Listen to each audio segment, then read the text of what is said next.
আজ আমরা এসেছি কিউবেকের মনমোরেন্সি ওয়াটারফলসে। আর সবচেয়ে মজার ব্যাপার হলো আজ আমরা পায়ে হেঁটে যাচ্ছি এই ভয়ঙ্কর সুন্দর মনমোরেন্সি ফলসের একদম কাছে। নমস্কার, আমি নীনা। আজ আমাদের কিউবেক ট্রিপের প্রথম দিন।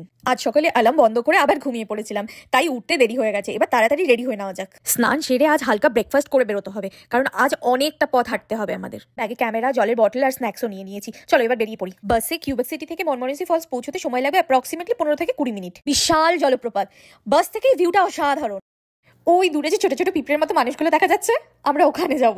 জানো, এই ঝর্ণাটা নায়াগ্রার চেয়েও উঁচু। আমি ভাবতেই পারছি না, আমি সামনে থেকে দেখছি। হেঁটে হেঁটে অনেকটা রাস্তা এসেছি, আরো অনেকটা যেতে হবে, তবে গিয়ে আলটিমেটলি পৌঁছবো মনমোরেন্সি ফলসের একদম কাছে। এখান থেকে ঝর্ণাটা এতটাই বিশাল দেখাচ্ছে যে মনে হচ্ছে আকাশ থেকে পাহাড়ের গায়ে বাজ পড়ছে। আমি যদি আরেকটু সামনে যাই তাহলে মনে হচ্ছে একেবারে জলের নিচে চলে যাবো। তোমরা কি দেখছো এই জল কি পরিমাণ ফোর্স নিয়ে পড়ছে? মনে হচ্ছে যেন নায়াগ্রার ছোট ভাই। জলের স্প্ল্যাশ পুরো আমার মুখে লাগছে, কি যেন ন্যাচারাল শাওয়ার। কেবল কারে উঠে উপর থেকে ঝর্ণাটাকে দেখছি, এই জায়গাটা আমাকে ননস্টপ অ্যাড্রিনালিন রাশ দিয়ে যাচ্ছে। এখন যেটা আমরা বরফে ঢাকা রাস্তা দিয়ে হেঁটে এলাম, গরমকালে এটাই সেই বিশাল নদী। তাই গরমকালে মনমোরেন্সি দেখতে কেমন লাগে তার একটা ছোট্ট ভিডিও এখানে অ্যাটাচ করলাম।